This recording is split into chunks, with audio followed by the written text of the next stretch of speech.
I got a really fun story from last night. I was out walking around and we went on the subway train. I was with my friend Christina, and we go up to this guy that had an oxygen tank with a oxygen hose in his nose. And I began to talk to him, and he was really excited. He wanted to talk, and every maybe half a sentence, he'd stop and cough for like 20 seconds. Like he was coughing a lot. He said that when the Twin Towers came down, all this particulate and dust went into his lungs and destroyed his lungs, and he was going to be getting brand new lungs, getting a transplant in about a week or two. And he could not talk at all. Just a small sentence, and then he'd wheeze and gasp. So I grabbed his hands and I began to pray for him, and I asked him, is there anything that maybe you would notice if Jesus began to heal your lungs? He immediately reached down, he turned his oxygen tank to zero, and he pulled his hose out of his nose.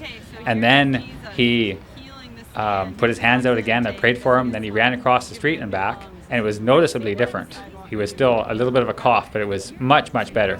I prayed for him and talked to him and shared the gospel, and he gave his life to Jesus. And after about 45 minutes, I said, let's test this again. Can you run across the street? And he said, no, that's not a good enough test. I want to go down the end of the street and back. So the two of us ran together all the way down to the end of the street and back again. And I said, what's going on? And he had no coughing, no wheezing. And he said, I couldn't have done that at all before. So I'm believing that Jesus gave him brand new lungs. That's what I prayed for. I prayed that when he went into the hospital that the doctors would be marveled. And it was great and exciting.